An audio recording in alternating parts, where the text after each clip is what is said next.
அத்தியாயம் 1. சாமி மூர்த்தி. 10 மணிக்கு அண்ணாசாமியும் கிருஷ்ணமூர்த்தியும் பஸ் நிலையத்தில் வந்து இறங்கினார்கள். வரவேற்க யாரும் இல்லாதது அண்ணாசாமிக்கு கவலையாக இருந்தது. தகவல் போகவில்லையா அல்லது ஏதாவது அசந்தர்ப்பமா? என்னடா ஒருத்தரையும் காணோம் என்றான் மூர்த்தி. அதானே என்றான் சாமி. ஆரம்பத்திலே இவ்வளவு அலட்சியமா? சேச்ச, வேற ஏதாவது காரணம் இருக்கும். பெண் பார்க்க வர்றவங்களுக்கு இந்த ஊர்ல அப்படித்தான் மரியாதையா? நாமளே வீட்டை தேடிட்டு போய் சார்னு கதவை தட்டணுமா? வாடா, அடுத்த பஸ்ல போயிடலாம். எத்தனையோ பெண்கள் நம்ம ஊர்ல இல்லாத பொண்ணா? ஒருத்தர் ஏரோப்ளேன் சார்ஜ் கொடுத்து அழைச்சிக்கிட்டு போறாங்க. இருமூர்த்தி, கொஞ்ச நேரம் வெயிட் பண்ணி பார்க்கலாம். நாம போட்ட கடிதம் போய் சேரலையோ என்னவோ. சாமி சுற்றிலும் பார்த்தான். பழக்கடை நிறைய ஆப்பிள்கள் வெட்கப்பட்டன, ஆரஞ்சுகள் வெடித்தன, 100 பத்திரிகைகள் தொங்கின. ஒரு பெரிய பொதுக்கூட்டத்தை கலைக்கிற அளவிற்கு சோடா பாட்டில்கள், நன்னாரி சர்பத்தை சுற்றிலும் ஈக்கள் விளையாடி கொண்டிருந்தன. பெரிய சட்டையை போட்டுக்கொண்டு பிளாஸ்டிக் மூடியில் ஒரு பையன் பிச்சை கேட்டுக்கொண்டிருந்தான். ஏதாவது வாங்கிட்டு போகலாமா? எதுக்கு? ஒண்ணு வேணாம், வா. ஸ்ரீ விநாயகா பவன் காபி சாப்பாடு ஹோட்டலில் இருந்து பெரும் வியாதியஸ்தர்கள் உள்ளே நுழையக்கூடாது. ரோசாப்பூ ரவிக்கைக்காரி பாட்டு ஒலித்தது. அவர்கள் உள்ளே சென்று உட்கார்ந்ததும் அலுமினிய டம்ளரில் விரல் நனைய தண்ணீர் கொண்டு வந்து லொட்டென்று வைத்து, என்ன சார் வேணும்? போண்டாவை முதலில் கடித்து பார்த்த மூர்த்தி கேலண்டரை பார்த்து, ஏம்பா, இந்த போண்டா எப்ப பண்ணது என்றான். ஹோட்டல் ஒலிபெருக்கி வெத்தலை வெத்தலை வெத்தலையோ என்றது. சாமி கையளம்பும் பொழுது தன் முகத்தை ரசம் போன கண்ணாடியில் பார்த்து கொண்டான். 5 மணி நேர பஸ் பிரயாணம் முகத்தில் வழிய துடைத்து கொண்டாலும் அவன் பிரகாசமாகவில்லை. புதிதாக ஒரு ஆசாமி உள்ளே வந்து சுற்றுமுற்றும் பார்த்துவிட்டு கல்லாவில் விசாரிப்பது கண்ணாடியில் தெரிந்தது. மூர்த்தி அவரை அணுகினான். புதுச்சட்டை, அங்கவஸ்திரம் அணிந்து பலபலவென்று தலைவாரி நெற்றி பொட்டுடன், நீங்க தானே அண்ணாசாமி என்றார். இல்ல, இதோ வரான் பாருங்கோ. நீங்க பெண் வீட்டுக்காரங்களா? ஆமா, மன்னிக்கணும், டவுன் பஸ் ஸ்டாண்ட்ல நின்னுட்டு இருந்தேன். நீங்க இங்க வந்துட்டீங்க. இது டவுன் பஸ் ஸ்டாண்ட் இல்லையா? இது மெயின் பஸ் ஸ்டாண்டு. சரிதான் சுவாமி, உங்க உள்ளூர் பழக்க வழக்கம் எல்லாம் எங்களுக்கு எப்படி தெரியும்? திரும்பி போறதா இருந்தோம். திரும்பி போறதாவது? வண்டியில ஏறுங்கோ. குதிரை வண்டி, தொத்தல் குதிரை. த என்று அதட்டிய வண்டிக்காரன் குதிரையை விட புராதனமாக இருந்தான். வருஷக்கணக்கில் பட்டையடித்து கண்கள் கலங்கி இருந்தான். என்ன தம்பி, விருந்தாளிங்களா? ஆமாப்பா, 1 ரூபா போட்டுக்கொடு. திரும்ப காலியா சவாரி வரணும் பாரு. அப்புறம் கல்யாண சவாரி. மணிக்கூண்டு, பஞ்சாயத்து அலுவலகம், மகளிர் கல்லூரி, மார்க்கெட் எல்லாவற்றையும் புறக்கணித்து ஒதுக்குப்புறமாக இருந்த காலனியில், ஒதுக்குப்புறமாக இருந்த பகுதியில் கடைசி வீட்டுக்கு முந்தின வீட்டை சுற்றி கலகலப்பாக இருந்தது. வாசலில் செம்மண் மாவிலை தோரணம், நிறைய செருப்புகள். யார் யாரோ சிரித்தார்கள் மற்றும் யார் யாருக்கோ அறிமுகப்படுத்தினார்கள். இது பெண்ணுக்கு மாமா, தாத்தா, தகப்பனார், ஒன்று விட்ட அண்ணன். டவுன்ல இறங்காம பெரிய பஸ் ஸ்டாண்டுக்கு போயிட்டா. அடடா, நீ லெட்டர்ல எழுதலையா? சார், உங்க அம்மா வர்றதா சொன்னாலே. அம்மாவுக்கு திடீர்னு தலைவலி மாதிரி வந்துட்டுது. இவர் யாரு? என் ஃப்ரெண்டு, கூட ஃபேக்டரியில வேலை செய்யறான்.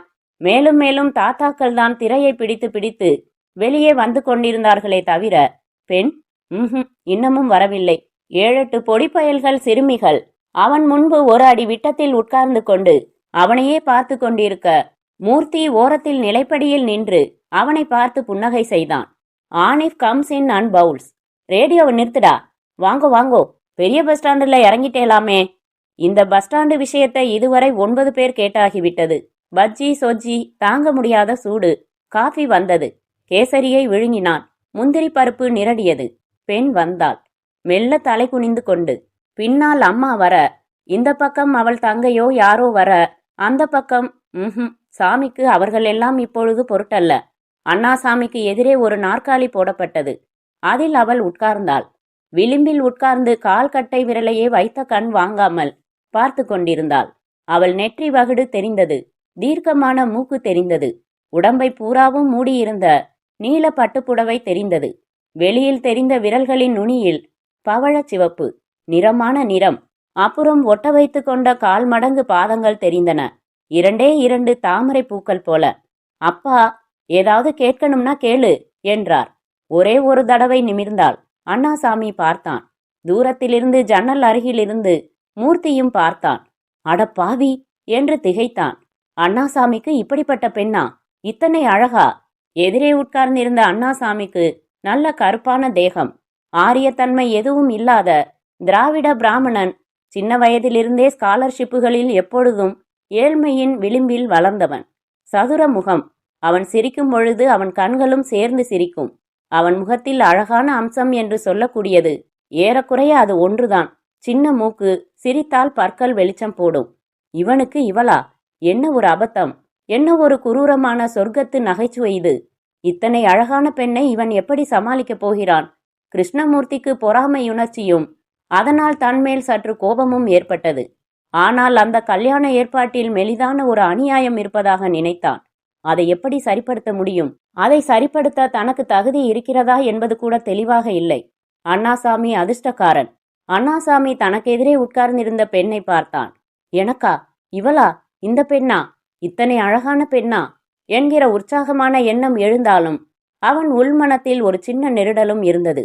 அவளை நைசாக பார்க்க வேண்டும் என்று விரும்பினான். நேராக நிமிர்ந்து பார்த்து முகத்தை பார்த்து, தனக்கு பிடிக்கவில்லை என்றால் இப்பொழுதே சொல்லிவிட வேண்டும்.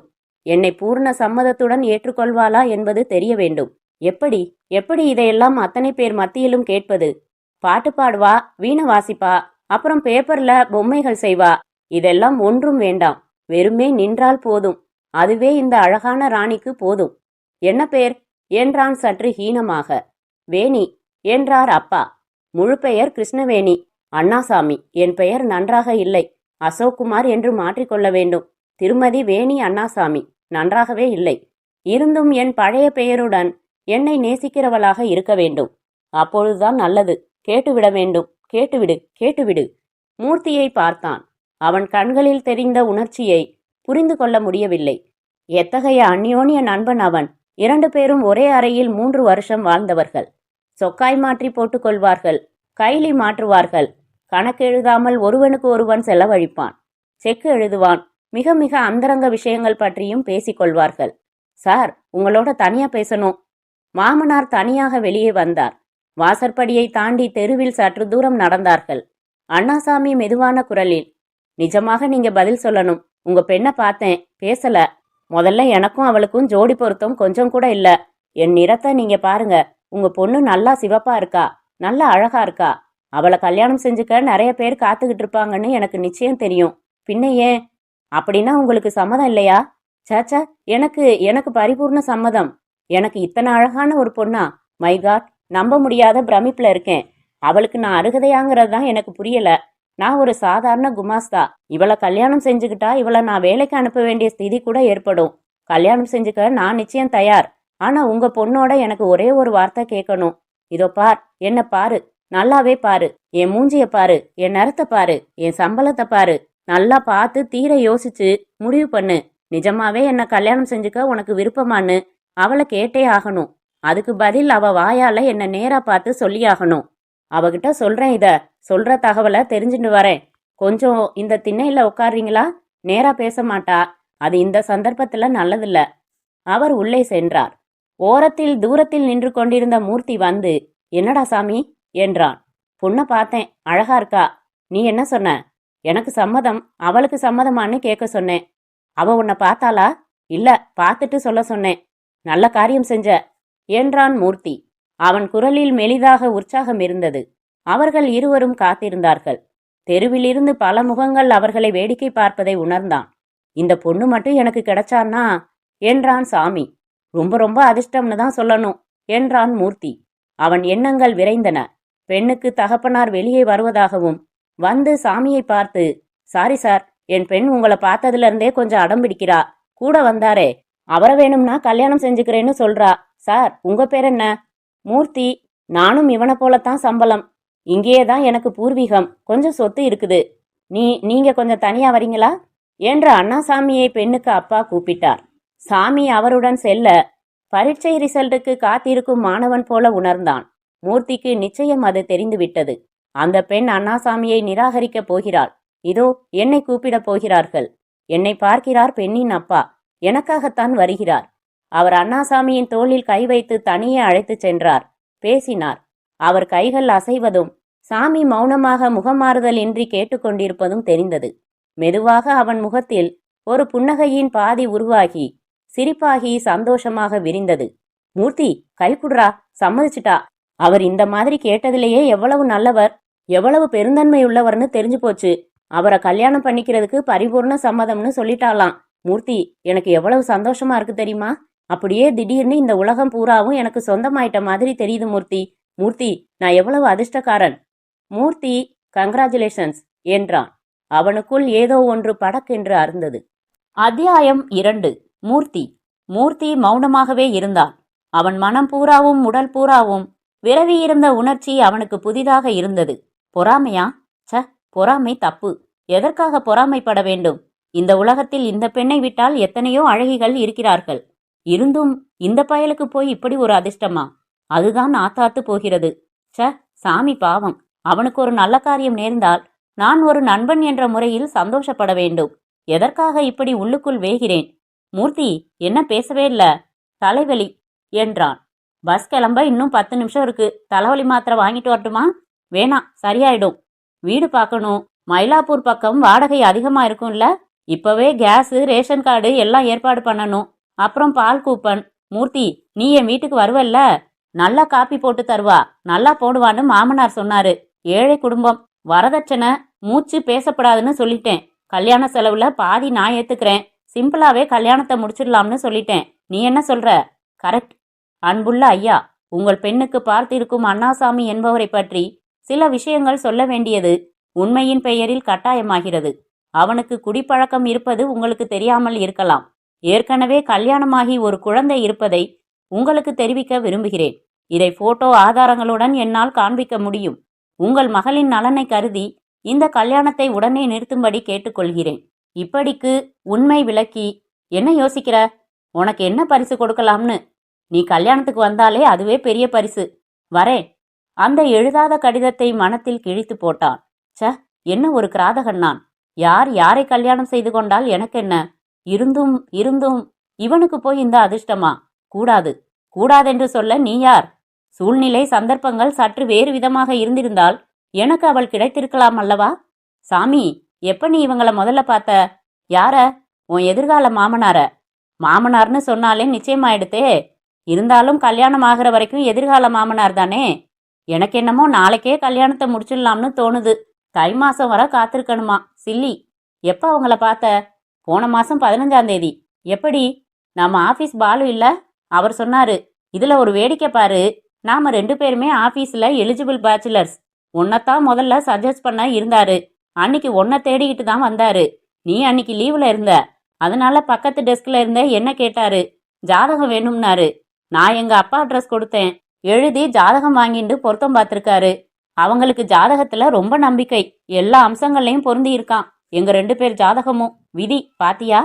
ஆம், விதி. குரூரமான விதி. சொர்க்கத்துல நிச்சயமாகிறதுன்னு அவர் சொல்றது என்னமோ உண்மைதான். மூர்த்திக்கு உள்ளே அந்த தீ பற்றி கொண்டு அங்கங்கள் சகலத்தையும் வியாபித்தது.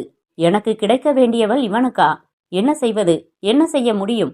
அந்த கடிதத்தை எழுதிவிடலாமா? எழுதிவிடலாம். யோசித்து செய்யலாமா? யோசனை ஏன்? துரோகம் அல்லவா? துரோகம் எனக்கு இழைக்கப்பட்டதே. அந்த பாழாய்ப்போன பாலு ஒரு நாள் தாமதித்திருக்க கூடாதா?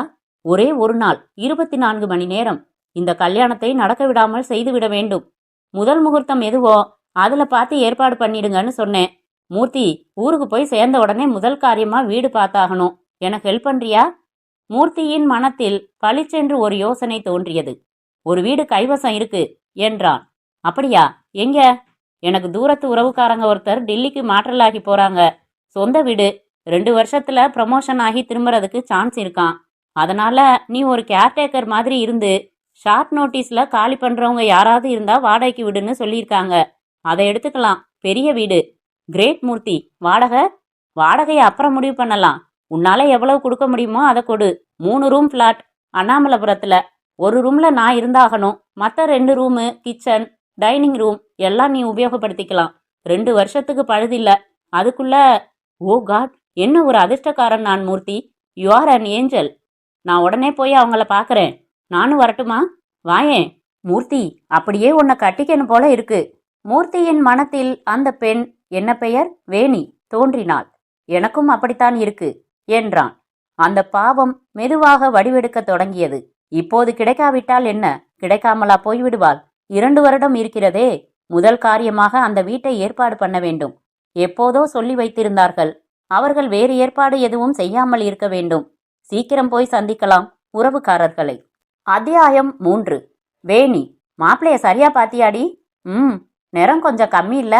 எனக்கு சேப்பா இருக்கிறவங்கள கண்டா பிடிக்காதுமா. நீயே சேப்பு, அதனாலதான் சொல்றேன். எனக்கு என்னமோ நீ நிமிர்ந்து பாத்தியா இல்லையான்னு சந்தேகமா இருக்கு. பார்த்தேம்மா, நான் பார்த்தத ஒருத்தரும் பார்த்திருக்க மாட்டாங்க. ஏன்னா கூட வந்த பையன் கொஞ்சம் நல்லாவே இருந்தான்ல. இப்ப அத பத்தி என்ன பேச்சு? ஏண்டி, நீ அவனை பாத்தியோ? பார்த்தேம்மா, பிடிக்கல. ஆத்ம சிநேகிதனா இருக்கலாம். அந்த ஆளுடைய பார்வை சரியில்லை. எல்லாத்தையும் ஒரு பார்வையில கிரகிச்சு வச்சிருக்கா. எத்தனை பேரை வேணான்னு சொல்லியாச்சு. நம்ம வீட்டு பொண்ணுக்கும் கல்யாணம் ஆகுமான்னு எனக்கு கவலையா கூட இருந்தது. நான் தான் சொன்னேனேம்மா, எனக்கு ரொம்ப அழகா இருக்கிறவங்கள கண்டா பிடிக்காதுன்னு.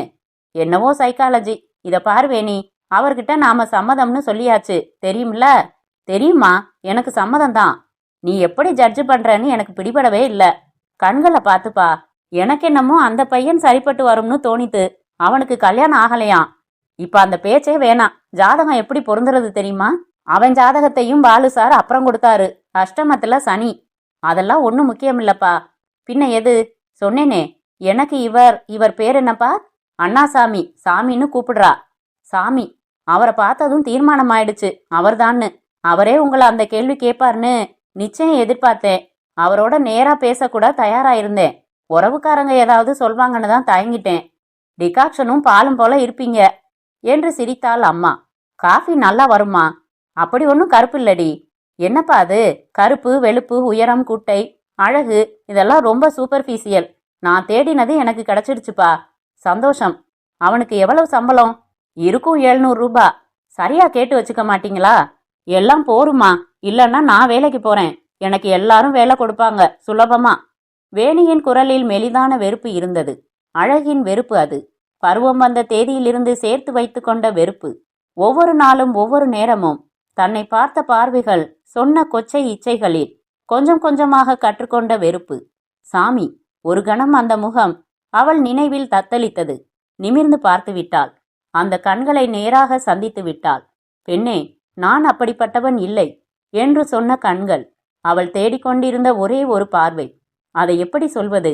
வார்த்தைகள் சுலபத்தில் சிக்கிவிடாத விஷயம் அது. அதன் மகத்துவம் மிகவும் அந்தரங்கமாக அவளுக்கு மட்டுமே தெரியும். எனக்கேற்றவன் அவன்தான் என்று சட்டென்று ஒரு மிக மிக கூர்மையான கத்தியின் ஒரே ஒரு வெட்டு போல தெரித்த விடை இவன்தான். வேணி அழகான பெண். அழகான பெண்களுக்கென்றே சில பிரத்யேக அவஸ்தைகளை தினம் அனுபவித்தவள். சினிமா ஜோடிகளையும் விளம்பர மேட் ஃபார் ஈச் அதர்களையும் தொடர்கதை நாயக நாயகிகளையும் நிறைய பார்த்திடுவார்கள். அழகு, ஆண் அழகன் எப்பொழுதும் அவர்களுக்கென்றே ஒரு இன்ப சாம்ராஜ்யம் ரெடிமேடாக காத்திருக்கும். 24 மணி நேரமும் இன்பமும் சந்தோஷமும் அன்புடன் வாழும் அந்த புத்தக பொய்யை அடையாளம் கண்டு கொண்டு விட்டாள். நிஜ உலகத்தில் அவள் சந்தித்த ஆண் பிள்ளைகள். Case number 1 Mukundan. 30 கடிதங்கள் காவியங்களாக எழுதிவிட்டு தனியாக ஒருமுறை சந்தித்த போது முதல் காரியமாக மார்பில் கை வைத்த முகுந்தன். அழகான பையன். நேராக அவனை முறைத்து பார்த்த பொழுது கண்கள் சரிந்து அத்தனை அழகும் ஐஸ்கிரீம் போல உருகி போய் திடீரென்று குரூபியாகிவிட்ட முகுந்தன் முகத்தில் எச்சிலை துடைத்து கொண்டான். 2 வேணுகோபால். நாளைக்கு நான் தனியா இருப்பேன். அல்ஜிப்ரா கற்க வருகிறாயா? சென்றாள். கற்றுத்தருவதற்கு போய் ஆடையை பறித்த போது, இத பாருங்க, இப்ப நீங்க என்ன சுலபமா என்ன வேணும்னாலும் செஞ்சிட முடியும். ஆனா விளைவை யோசிச்சு பாருங்க. நான் சத்தம் போட்டா என்ன உங்க வலிமையால வாயடைச்சிடலாம். ஆனா சீக்கிரத்திலேயே நான் திரும்ப போயிடுவேன். முதல் சந்தர்ப்பத்திலேயே உங்க மனைவி கிட்ட சொல்லிடுவேன். உங்க 10 வயசு பொண்ணுகிட்ட இத பாருமா, உங்க அப்பா என்ன செஞ்சார் தெரியுமான்னு தெளிவா கேட்டுருவேன். அதுக்கு நீங்க தயாரா? 3 சமையல்காரன் சிவசங்கரன். வேணியம்மா, ஒரே ஒரு தடவை என்ன ஒரு விரலால தொட்டுடுங்க. அது போதும் எனக்கு. என் வாழ்நாளுக்கு அது போதும். மெல்ல அவன் கையை பற்றி தன் பக்கமாக எடுத்து சென்று அப்படியே திருப்பி தோசைக்கல்லின் மேல், சிவு, 10 வருஷமா சமையல் செய்யற, கையை இப்படியா சுட்டுப்ப? கல்லு இவ்வளவு சூடுன்னு தெரியாம போச்சு பெரியம்மா. கேஸ் 4 ஆறுமுகம். சீ, படவா ராஸ்கல், இப்படி எட்டி பார்த்தியோ? அடுத்த தடவை ஈர்க்குச்சி வச்சு கண்ணில் குத்திடுறேன் பாரு. 5 அம்பி. உனக்கு வயசு பத்தாது. உனக்கு புரியாத விஷயங்கள் எல்லாம் படிக்காத. கண்ணா பின்னா புஸ்தகங்களை எல்லாம் படிக்காத. இப்ப அப்பா கிட்ட சொன்னா என்ன ஆகும் தெரியுமா? பின்னிப்பிடுவாரு. இன்னொரு தடவை அது மாதிரி செய்யாத, உதச்சிடுவேன். அழாதடா, பொட்ட மாதிரி அழாத. ஆறுதல் சொல்லிவிட்டு அப்பாவிடமும் சொல்லிவிட்டாள். எத்தனை கண்கள், எத்தனை பார்வைகள்! முதல் தடவையாக வித்தியாசமான பார்வை, நேர் பார்வை, பழுதற்ற பார்வை. சாமி, நான் உங்களை விரும்புகிறேன். என் சகலத்தையும் உங்களுக்கு தருகிறேன். நாம் 2 பேரும் தவிர்க்க முடியாத உடல் சங்கமத்திற்கு அப்புறம், மிக அப்புறம் சந்தோஷமாக இருக்க முடியும் என்று என் உள்ளுணர்வு சொல்கிறது. என்னுடைய மதிப்பீடு தவறாக இருக்க முடியாது. நிறைய பார்த்து விட்டேன். வேணி உற்சாகமாக பாடினாள். அத்தியாயம் 4. கடிதம். மூர்த்தி எவ்வளவு நல்லவன்! இந்த உலகம் எனக்கு சந்தோஷம் தந்திருக்கிறது. மாமனாரிடமிருந்து கடிதம் வந்துவிட்டது. தை மாதம் 6ஆம் தேதி, ஜனவரி 20 கல்யாணம் நிச்சயம் பண்ணி சத்திரத்திற்கு அட்வான்ஸ் கொடுத்து விட்டார்கள். செலவுகளை பற்றி நீங்கள் கவலைப்பட வேண்டாம். கடவுள் புண்ணியத்தில் என்னால் இந்த கல்யாண செலவுகளை சமாளிக்க முடியும் என்று தோன்றுகிறது. என்னதான் நீங்கள் செலவை பகிர்ந்து கொள்வதை நியாயப்படுத்தினாலும் பிற்பாடு சில சிக்கல்கள் உங்கள் உறவுக்காரர்களிடமிருந்தே வரலாம் என்றுதான். அன்புள்ள மாமனாரே, உங்கள் பெண்ணுக்காக நான் என் உற்றார் உறவினர் எல்லோரையும் புறக்கணிக்க தயாராக இருக்கிறேன். உங்கள் பெண்ணை ஒரு பொக்கிஷம் போல பாதுகாக்கிறேன். எனக்கு கிடைத்த மற்றொரு பொக்கிஷம் மூர்த்தி. இனிய நண்பன், இனிய மனைவி. உலகத்தில் ஒருவனுக்கு வேறு என்ன வேண்டும்? மூர்த்தியுடன் அந்த வீட்டை பார்க்க போயிருந்தான். அடேயப்பா! வாசல் புறம் தனியாக ஒரு அறை இருந்தது. அதில்தான் மூர்த்தி இருக்கப் போகிறான். அப்புறம் ஹால், இடது பக்கம் பெட்ரூம், டைனிங் ரூம், மற்றொரு பெட்ரூம், சமையலறை, பூஜை அறை, பல பலவென்று மொசைக். என் திருமண வாழ்க்கை என்னும் சொர்க்கத்தின் ஆரம்ப சாம்ராஜ்யம். நான் என்ன தவம் செய்தேன் எனக்கு இப்படி ஒரு பவுசு கிடைக்க? பூர்வ ஜென்ம பலன் என்கிறார்களே, அது இதுதானோ? மூர்த்தி எல்லா விதத்திலும் உதவி செய்தான். சூட் தைப்பதற்கு துணி தேர்ந்தெடுத்தான். நல்ல டெய்லரிடம் அழைத்து சென்றான். பத்திரிகை அச்சடிப்பதற்கு ஒத்தாசை செய்தான். மூர்த்தி, நீ இல்லைன்னா நான் எப்படி சமாளிச்சிருப்பேன்னு தெரியல. தக்க சமயத்துல வீடு ஏற்பாடு பண்ணி கொடுத்தத சொல்றதா? இந்த மாதிரி ஒவ்வொரு கட்டத்திலையும் எனக்கு உதவி செய்யறத சொல்றதா? உன் கல்யாணத்துக்கு கூட நீ இவ்வளவு தீவிரமா? ச, நான் என்ன சொல்றேன்? உன் கல்யாணத்துல நான் இதுக்கு மேல ஓடி ஆடி உழைக்க போறேன். மூர்த்தி, நீ ஒரு ஜெம் என்று அவன் கையை பிடித்து கொண்டு தழுதழுத்தான். நீ எங்களோடைய சாப்பிடலாம். என் வீடு உன் வீடு மாதிரி. உனக்கும் சேர்த்துத்தான் தினசரி சமையல். நல்லா சமைப்பாலாம் தெரியுமா? அழகா இருக்கிற பொண்ணு சமைக்க மாட்டான்னு சொல்லுவாங்க. இவன் நல்லாவே சமைப்பாலாம். கடுதாசி எழுதியிருக்கா. நான் தைரியத்தை வரவழைச்சுண்டு ஒரு லெட்டர் எழுதிட்டேன் அவளுக்கு. அதை தப்பா நினைச்சுக்காம எக்ஸலண்டா ஒரு லெட்டர் எழுதியிருக்கா தெரியுமா? வாசிக்கிறேன் கேளு. அநேக நமஸ்காரம். உங்கள் கடிதம் கிடைத்தது. நீங்கள் ஆரம்பத்தில் சொல்லியிருப்பது போல் அவ்வளவு பெரிய தப்பில்லை. உங்கள் கடிதத்தில் தப்பாக எதுவும் இல்லை. வீடு கிடைத்து விட்டது பற்றி மிகவும் சந்தோஷம். எனக்கும் இதில் ஒரு பெரிய எதிர்பார்ப்பு இருக்கிறது. தினமும் உடம்பை பார்த்து கொள்ளுங்கள். உங்கள் பொருளாதார விவரங்களை அறிந்து கொண்டேன். கவலைப்படாதீர்கள். உங்கள் சம்பளத்தில் என்னால் குடித்தனம் செய்ய இயலும் என்ற நம்பிக்கை இருக்கிறது. முடியவில்லை என்றால் எனக்கு வேலைக்கு போகவும் சம்மதம்தான். ஜனவரி 20க்காக நானும் காத்திருக்கிறேன். பிரியமுள்ள வேணி. எழுத்து பாத்தியா? கண்ணுல ஒத்திக்கிற மாதிரி. மூர்த்தி என்றான். நான் ஒரு ரூம்ல இருக்க போறத பத்தி அவளுக்கு எழுதுனியா? இல்ல. ஏன்? நீ யாருன்னு அவளுக்கு இன்னமும் தெரியாதே. நீ யாரு, எனக்கு எப்பேற்பட்ட நண்பன்னும் முதல்ல எழுத வேண்டாமே? வாசல் ரூம்ல என் ஃப்ரெண்டு ஒருத்தர் இருக்க போறாருன்னு மட்டும் எழுதினேன். அவ வந்தா உனக்கு ஃபார்மலா அறிமுகம் செஞ்சு வச்சுட்டு உனக்கு விருந்து சாப்பாடு போட்டுட்டு சோலாவில். மூர்த்தி மௌனமாக இருந்தான். கல்யாணம் ஆன உடனே பெங்களூர் போறோம். அங்கிருந்து மைசூர், பிருந்தாவன் கார்டன், அப்புறம் ஊட்டி. எல்லா இடத்துலையும் குளிரும்ல. பரவாயில்ல, போயிட்டு மாச கடைசியில திரும்பி வந்துருவோம். அதுக்குள்ள நீ மூவ் பண்ணிடலாம். எங்களை வரவேற்க நீ வீட்டில் இருந்தா எவ்வளவு சந்தோஷமா இருக்கும் தெரியுமா? என்ன சொல்ற? சரி என்றான். கல்யாணத்துக்கு 18 நாள் லீவ் போட்டுட்டேன். நீ எப்ப வர? நான் முத நாள் வந்துடுறேன். அதுக்கு முன்னாடியே வர முடியாதா? பார்க்கலாம். மூர்த்தி, என்ன? தேங்க்ஸ். தேங்க்ஸ் எதுக்கு சாமி? எனக்கும் உனக்கும் என்ன? உனக்கும் கல்யாணம் நிச்சயம் ஆக போகுதா? சொல்லிடு. 2 பேருமே ஃப்ளாட்டை ஷேர் பண்ணிக்கலாம். கவலைப்படாத. இல்ல, எனக்கு இப்ப இல்ல கல்யாணம். ஏன்? இப்ப பண்ணிக்க இஷ்டம் இல்ல. பரீட்சை பாஸ் பண்ணிட்டு செஞ்சுக்கலாம்னு. அதுக்கும் இதுக்கும் என்ன? யூ மஸ்ட் மேரி மூர்த்தி. ஏற்கனவே கல்யாணம் ஆன மாதிரி பேசுறியே. இன்னும் 40 நாள். 40 நாள். இன்னும் 40 நாள் தான். அதற்குள் ஏதாவது செய்ய வேண்டும். நான் திட்டமிடுவது தப்பு, மகா தப்பு, பாவம், குற்றம், பெரிய குற்றம். கோயிலுக்கு போய் குளித்துவிட்டு திருநீறு அணிந்து சேவித்து மனசுக்குள் 3 மணி நேரம் மன்னிப்பு கேட்க வேண்டும். சே, நினைக்காதே. அதை பற்றி நினைக்காதே. அதை பற்றி நினைக்கவே நினைக்காதே. நினைப்பதில்லை என்று தீர்மானித்த விஷயத்தில்தான் மனது திரும்ப திரும்ப லயித்தது. ஆரம்ப காலத்தில் எந்தவித சந்தேகமும் ஏற்படுத்தக்கூடாது. எச்சரிக்கை. அவர்களை திரும்பி கூட பார்க்க கூடாது. தான் உண்டு, தன் காரியம் உண்டு. இவர்களுடன் சாப்பிடக்கூடாது. ஹோட்டலில் தான் சாப்பிட வேண்டும். தனியாக அவளுடன் இருக்கும் சந்தர்ப்பம் ஏற்படுத்தக்கூடாது. முதலில் விட்டு பிடிக்க வேண்டும். அப்புறம்தான் அந்த திட்டத்தில் முதல் கட்டம். முதலில் பேப்பரில் ஒரு விளம்பரம். அது மூர்த்தியின் மனத்தில் தெளிவாக இருந்தது. அப்படி நினைக்காதே என்று எத்தனை தடவை சொல்வது? தப்புடா, தப்பு. இவனுக்கு போய் இப்படி ஒரு மனைவியா? மூர்த்தி, உதவாது, உருப்பட மாட்டாய், மகா பாவம். முதலில் விளம்பரம், அப்புறம் விலகு, சைத்தான் விலகு. விளம்பரத்தை அவர்கள் பார்க்கவில்லை என்றால் பார்க்க வைத்து விடலாம். திட்டத்தின் முதல் அங்கம் விளம்பரம். நிதானமாக செயல்படும். ஒன்றும் அவசரம் வேண்டாம். 40 நாட்கள் இருக்கின்றன. 40 முழுதான நாட்கள். நினைக்காதே, மகா பாவம், துரோகம். அத்தியாயம் 5. திருமணம். அமைதியான திருமணம். சாமியின் தரப்பில் இருந்து அப்பா, அம்மா, அக்கா, சித்தி குடும்பத்தினர் எல்லோரும் ஸ்பெஷல் பஸ்ஸில் குதூகலமாய் வந்தார்கள். சாமி, பொண்ணு ரொம்ப அழகாமே. திருஷ்டி சுத்தி போடணும். ஏண்டா சாமி ஒரு மாதிரி இருக்க? ஒண்ணுமில்ல சித்தி, என் டியர் ஃப்ரெண்டு ஒருத்தன் வரணும், இன்னமும் வரல. மூர்த்தி தானே, வந்துருவான்டா, வராம எங்கே போறான்? அவன்தான் வீடு பார்த்து கொடுத்தானாமே. ஆமா, அந்த பிள்ளை ரொம்ப ஒத்தாசை. வராம போயிடுவானோ பாக்குறேன். ஆபீஸ்ல பிடின்னு பிடிச்சிடுவேன். வந்துருவான்டா. காரில் ஜானவாசம் போய் வந்து பெண் வர காத்திருந்த போது அவன் கண்கள் மூர்த்தியை தேடின. ஏன் இன்னமும் வரலை? ஆபீஸில் ஏதாவது அவசரமாக டூர் போக சொல்லிவிட்டார்களோ? இருக்காதே, ஆடிட் சமயம் இது. பின்ன ஏன் வரலை? பொண்ணை கூட்டிண்டு வாங்கோ. பெண் வந்ததும் சர்வமும் மறந்துவிட்டது. பிரமிப்பில் ஆழ்ந்து விட்டான். என் அருகில் பவ்யமாக உட்கார்ந்திருக்கிறாளே இவள்.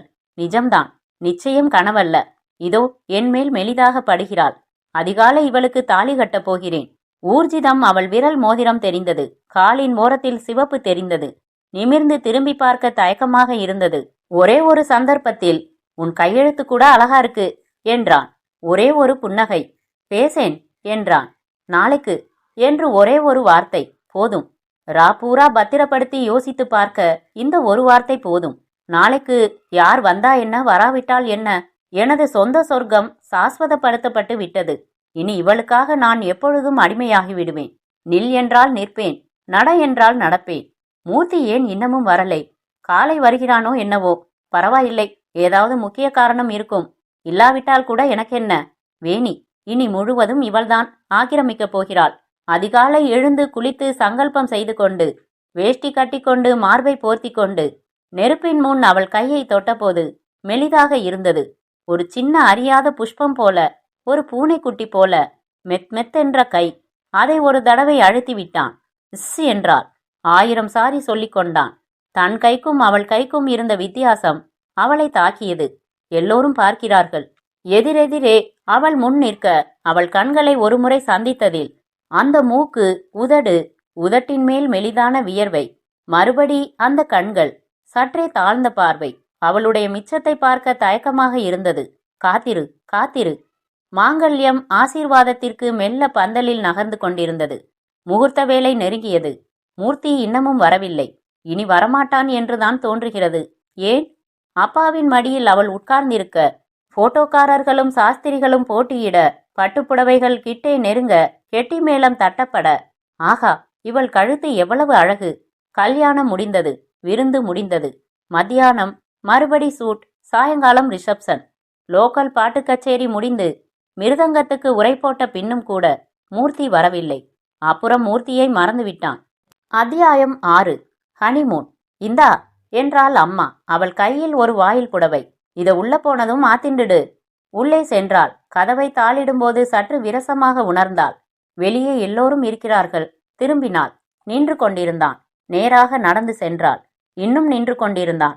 நிமிர்ந்தாள். சிரித்தாள். உட்காருங்க என்றாள். அவன் தன் உணர்வுடன் ஓரத்தில் உட்கார்ந்தான். சரியாக உட்கார்ந்தான். என்ன பிடிச்சிருக்கா உங்களுக்கு? அப்பா என்றான். அப்பானா? எனக்கு சொல்ல வரல. என் பேர் என்ன சொல்லுங்கோ? வேணி. நல்லா இல்ல? சேச்ச, பியூட்டிஃபுல் நேம். என் பேர் தான் ரொம்ப மோசம். அண்ணாசாமி. என்ன ஒரு கர்நாடகமான பேர். ஏன் தான் இந்த பேரை வச்சாங்களோ? சாமின்னு கூப்பிடு, அது கொஞ்சம் பரவாயில்ல. நான் பேர் சொல்லி உங்களை கூப்பிட மாட்டேன். பின்ன எப்படி? மிஸ்டர்னு கூப்பிடட்டுமா? சரி, அது நல்லா இருக்காது. இந்தாங்கன்னு கூப்பிட்டா அதுவும் சரியில்லை. ஏன்னான்னு கூப்பிடலாம். சாமியே பரவாயில்ல. ஆனா புருஷன் பேர் சொல்லி கூப்பிடுறதா? செல்ல பேர் எதுவும் கிடையாதா உங்களுக்கு? இருக்கு. சின்ன வயசுல இருந்து சீமான்னு கூப்பிடுவா எங்க அப்பா மட்டும். Seema, that's it. Dear Seema. என்ன பாருங்க. பார்த்தான். நிமிர்ந்து பாருங்க. நீ ரொம்ப அழகா இருக்க. அப்புறம் நீ ரொம்ப அழகா இருக்க. தொட்டு பாருங்க, சாஃப்டா இருக்கு. இங்க தொட்டு பாருங்க, மெத்துன்னு இருக்க. உங்களுக்கு பிடிச்ச புத்தகம் எது? வேணி, படிங்க. படித்து முடித்துவிட்டு பக்கத்தில் படுத்திருக்கும் போது, வேணி, உன்னை ஒன்னு கேட்கணும் என்றான். தெரியும், என்ன நீ மனப்பூர்வமா சம்மதிச்சு கல்யாணம், அதானே கேள்வி? ஆமா. இந்த சந்தேகம் வரக்கூடாது உங்களுக்கு. நான் ஏன் சம்மதிச்சேன்னு காரணத்தை சொன்னா உங்களுக்கு தெளிவாயிடும். உங்க கண்ணில் இருந்த இன்னோசென்ஸ் அதுதான் என்ன தீர்மானிக்க வச்சது என்றாள். எனக்கு நம்ப முடியல வேணி. இப்ப கூட கிள்ளி கிள்ளி பாத்துக்கிறேன். சொப்பனமா நிஜமா? எனக்கு போய் இவ்வளவு அதிர்ஷ்டமா? இவ்வளவு அழகான மனைவியா? நான் என்ன தவம் செஞ்சேன்? பைதிவே, எனக்கு 2 விதத்துல அதிர்ஷ்டம். ஒன்னு நீ, பின்னது மூர்த்தி. எவ்வளவு ஹெல்ப் பண்ணான் தெரியுமா? என்ன ஆச்சோ அவனுக்குன்னு கவலையா கூட இருக்குது. கல்யாணத்துக்கு வரல. மூர்த்தி யாரு? உங்க கூட பெண் பார்க்க வந்திருந்தாரே, அவரா? ஆமா, அவன்தான் வீடும் பார்த்து கொடுத்துருக்கான். அந்த வீட்ல 3 ரூம்ல தங்க போறாருன்னு எழுதியிருந்தீங்களே, அவர்தானா? ஆமா. வேணி மௌனமானாள். அவளுக்குள் சற்று அச்சம், கலவரம் ஏற்பட்டது. Gem of a man. கல்யாண ஏற்பாட்டுக்கெல்லாம் எத்தனை உதவி செஞ்சான் தெரியுமா? சூட் தைக்கிறதுல இருந்து ஆரம்பிச்சு ரேஷன் கார்டு, கேஸு, பால் கூப்பன், அப்புறம் எல்லாத்துக்கும் சிகரம் வச்சாப்ல. இந்த வீடு. நான் ரொம்ப அதிர்ஷ்டக்காரன். கல்யாண ஏற்பாடுகளுக்கு ஒத்தாசை செய்கிறார் என்றால் நல்ல எண்ணமுடையவராகத்தான் இருக்க வேண்டும். ச, இது என்ன பயம்? மூர்த்தியை நீ பாத்திய அன்னிக்கு? வேணி, கிருஷ்ணவேணி என்று உச்சரித்து பார்த்து கொண்டான். உனக்கு ஆட்சேபனை இல்லைன்னா இன்னொரு தடவை உன்னை தொடட்டுமா? தாராளமா. இதுக்கு நீங்க பர்மிஷன் கேட்க வேணாம். உன் இஷ்டம் இல்லாம நான் ஒண்ணுமே செய்ய மாட்டேன். இந்த விஷயத்துல என் இஷ்டத்தை சீசன் பாஸ் மாதிரி உங்களுக்கு கொடுத்தாச்சு. வாங்க, ஊருக்கு போகலாம். ஊர் தூரத்தில் மலையுச்சியில் மரகத பச்சை வயல்களுக்கு பின் தெரிந்த தங்க தகதகப்பு. அதை நோக்கி இருவரும் ஓடினார்கள். ஒருவருக்கொருவர் தொட்டுக்கொண்டு, அப்புறம் ஒட்டிக்கொண்டு, பின்னிக்கொண்டு, இப்போது வேகமாக, அதிவேகமாக அந்த தங்க வெள்ளத்தை அடைந்து ஒரு கணம் அவர்கள் இருவருக்குள்ளேயும் குபுக்கென்று ஒரு வேதனை பந்து வெடித்து உடனே உடம்பெல்லாம் ஆக்கிரமித்து ஊடுருவி, அப்பாடா வேணி, இப்ப சொல்லுங்க என்றாள். என்ன இப்ப என்ன உங்களுக்கு பிடிச்சிருக்கா? ஜாஸ்தி, முன்ன விட ஜாஸ்தியா? அங்கிருந்து ரயில் ஏறி பெங்களூர் சென்றார்கள். பரிச்சயமில்லாத குளிருக்கு புதிதாக ஸ்வெட்டர் வாங்கினார்கள். ஒரே படுக்கையில் ஒரே போர்வையில் உறங்கினார்கள். மலர்களின் உள்ளே நடக்கும்போது எதிர்படுபவர்கள் எல்லோரும் ஒருமுறை வேணியை திரும்பி பார்ப்பதை உணர்ந்து அவன் மிகவும் பெருமைப்பட்டான். இவள் என்னுடையவள் என்று அவள் மேல் பட்டு இடித்து கொண்டு சென்றான். எப்போதும் அவளை தொட்டு கொண்டிருந்தான். அவளும் சற்று அலுப்போ சங்கடமோ காண்பிக்காமல் அவனை பார்த்தபோதெல்லாம் புன்சிரிப்பாக இருந்தாள். அவள் படிக்கிற புத்தகங்கள் எல்லாம் அவனுக்கு பிரமிப்பாக இருந்தன. தானும் எல்லா வார பத்திரிகைகளில் இருந்து முன்னேறி அவளைப் போல சற்று தீவிரமாக புத்தகங்கள் படிக்க ஆரம்பிக்க வேண்டும் என்று தீர்மானித்தான். புரியவில்லை என்றால் அவளை அர்த்தம் கேட்க வேண்டும். பாசாங்கு எதுவுமின்றி அவளிடம் ஒரு பொய் சொல்லாமல் திறந்த, மிக திறந்த மனத்துடன் அவளிடம் பழக வேண்டும். இந்த குறைந்த தினங்களில் இவள் எத்தனை தந்திருக்கிறாள்! ஒவ்வொரு நாளும் புதிது புதிதாக இவளிடம் இன்பங்கள், மகிழ்ச்சி கணங்கள் இருக்கின்றன. பெங்களூர், மைசூர், ஊட்டி என்று ஊர் ஊராக சென்றாலும் அந்த நகரங்களின் அழகு அவனுக்கு பெரிதாக படவில்லை. படகு பிரயாணங்களில், மலர் படுக்கைகளில், பச்சை புல்வெளியில், மஞ்சள் படிந்த வானத்தில் இருக்கும் உற்சாகங்களை விட அவளையே கண்கொட்டாமல் பார்ப்பதில் இருந்தது. இந்த ஹனிமூன் டேஸ்ட் எப்ப பார்த்தாலும் உன்னையே பார்த்துக்கிட்டு இருக்கிறது தான். உன்னையே என் கண் முன்னால இருந்து ஒரு க்ஷணம் தப்பிக்க விட போறதில்ல. தப்பிச்சுதான் ஆகணும். ஏன், வேலைக்கு போகணும் இல்ல, திரும்ப ஊருக்கு போகணும். உங்களுக்கு இருக்கிற உத்வேகத்தை பார்த்தா உடனே என்ன கர்ப்பமாக்கிட்டு தான் மறுகாரியம் பாப்பீங்க போல. ச, உன் விருப்பம் இல்லாம நான் ஒன்னு செய்வேனா? என் விருப்பமும் இதுல இருக்கிறதால தான் கவலை. வேண்டாம், நமக்கு குழந்தையே வேண்டாம். நமக்கு இடையில எதுவும் வேண்டாம். எனக்கு 8 குழந்தை வேணும். எல்லாம் பெண். சரிதான், உங்களுக்கு இருக்கிற தலைமுடியெல்லாம் 30க்குள்ள உதிரணுமா? சின்ன சின்னதாக எதிர்கால கனவுகள் கண்டார்கள். ஒரு ரேடியோ வாங்க வேண்டும். முடிந்தால் ஸ்டீரியோ டெலிவிஷன். என்ன விலை இருக்கும்? மிக்சி, ஒரு நாள் நான் ஒரு நாள் நீ என்று சமையல் செய்யலாம். எல்லா சிரமங்களையும் பங்கு போட்டுக் கொள்ள வேண்டும். ஆண்தான் உயர்வு என்று எந்த மடையன் சொன்னது? வேணி, நீ வேலைக்கு போக வேண்டும் என்றால் நான் தடுக்க மாட்டேன். எனக்கு அப்படித்தான் தோன்றுகிறது. முதலில் 1-2 வருஷம் குழந்தை பிறக்கும் வரை வேலைக்கு போகப் போகிறேன். காசு பணம் சேர்த்து கொள்ளலாம். அப்புறம் ரிசிக்னேஷன். குழந்தையெல்லாம் பார்த்து கொள்ளலாம். உன் இஷ்டம் வேணி. அவர்கள் எதிர்காலத்தை அந்த நிமிஷத்தில் மூர்த்தி தீர்மானித்துக் கொண்டிருந்தான். அத்தியாயம் 7. மூர்த்தி. மூர்த்தி எதிலுமே தயங்குபவன். இந்த தயக்கம் அவன் கூட பிறந்த குணம். இன்று ஷேவ் பண்ணலாமா வேண்டாமா என்பதிலிருந்து ஆரம்பித்து, ஒரு சிகரெட் பிடிக்கலாமா, ஒரு காஃபி சாப்பிடலாமா, பஸ்ஸுக்கு நிற்கலாமா, இது போன்ற தின வாழ்க்கையின் சாதாரண தீர்மானங்களில் கூட ஒவ்வொரு முறையும் தயங்குவான். மூர்த்தியின் சிறுவயதை பற்றி கொஞ்சம் பேசலாம். பிறந்த உடனே அவன் தாயார் இறந்து போனாள். அவன் அப்பா உடனே மறுகல்யாணம் செய்யாததால் வீட்டு வேலைக்காரி ஒருத்தி அவனை வளர்த்திருக்கிறாள். ஒரு வயதில் பல நாள் இரவு பூரா யாருமே கவனிக்காமல் அழுதிருக்கிறான். நவீன மனோ தத்துவர்கள் ஒரு குழந்தையின் மன அமைப்பு, குணாதிசயங்கள் எல்லாமே அதன் முதல் 3 வருடங்களில் தீர்மானிக்கப்பட்டு விடுகின்றன என்று சொல்கிறார்கள். அது சரியென்றால் மூர்த்தியின் முதல் 3 வருடங்களில் கீழ்வரும் சம்பவங்கள் நிச்சயம் அவன் மனத்தை பாதித்திருக்க வேண்டும். ஒரு தடவை அப்பா அவன் அழுகையை தாங்க முடியாமல் அப்படியே கண்களில் தீ எழ விழித்து குழந்தையை ஒரு கணம் மூச்சு திணற அழுத்தியது. ஒரு தடவை படுக்கையில் குழந்தையை 3 அடி தூக்கி தொப்பென்று ஆத்திரத்தில் எரிந்தது. ஒரு தடவை தாங்க முடியாமல் குழந்தையை அறைந்தது. அப்புறம் அந்த சித்தி என்பவள் சின்ன வயதில் அடிக்கடி தனியே அழைத்து சென்று தொடையில் கிள்ளியது. கரண்டியால் லொட் லொட்டென்று தலையில் அடித்தது. எல்லாமே மூர்த்தியின் மனத்தை ஒரு விதத்தில் சேதப்படுத்தித்தான் இருக்க வேண்டும்.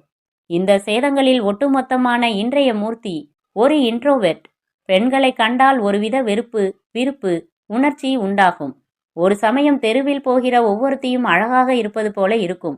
சில சமயம் எல்லோரையும் மொத்தமாக கழுத்தை நிறுத்திவிட வேண்டும் போல் இருக்கும். மூர்த்திக்கு தன்னிறக்கமும் நிறைய உண்டு. சந்தர்ப்பமும் வசதியும் இருந்தால் தான் எத்தனையோ முன்னுக்கு வரக்கூடியவன் என்பது அவன் கொள்கை.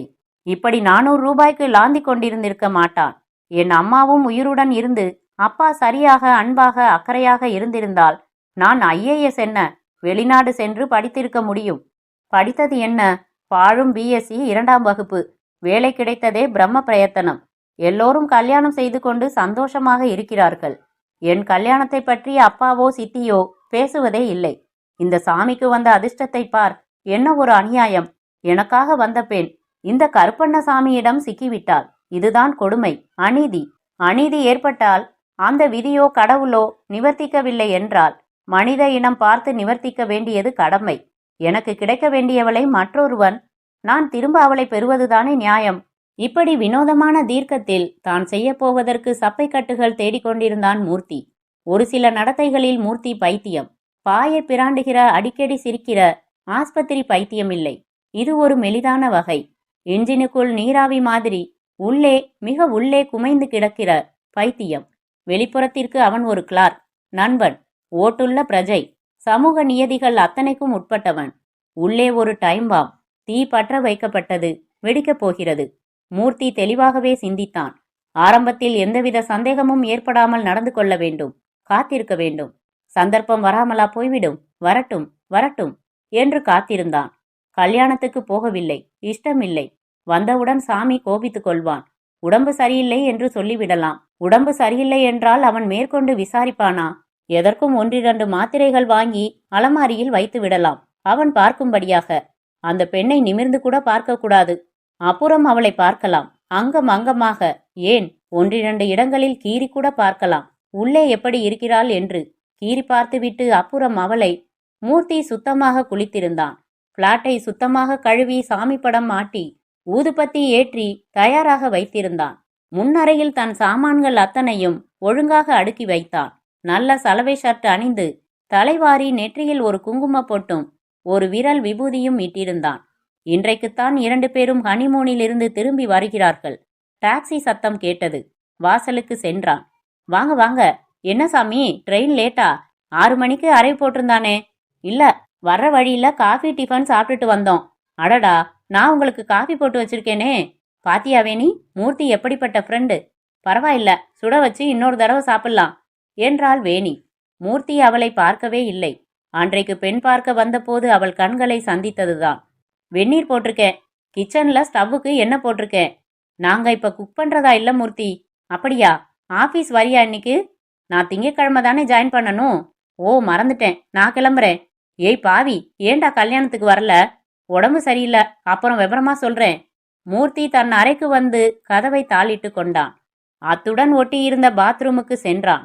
அறையிலிருந்து ஒரு ஸ்டூல் கொண்டு வந்து அதன் மேல் நின்றான். சுவற்றில் மிக சாமர்த்தியமாக அமைக்கப்பட்ட சன்னமான இடைவெளியில் கண் வைத்தான். அந்த பெட்ரூம் தெரிந்தது. அதனுள் வேணி வருவதும் அவள் பின் சாமி வருவதும் தெரிந்தது. வேணியை மிக நன்றாக தரிசித்தான். என்ன உடம்பு! இலை போன்று வயிறு, பாதங்கள் திரும்பும்போது தெரியும் இடுப்பு. பாத்தியா வேணி, என் ஃப்ரெண்டு எவ்வளவு நல்லவன் பாத்தியா? என்ன ஒரு பவ்யமான ஆசாமி, என்ன நடத்தை. ஆமாங்க.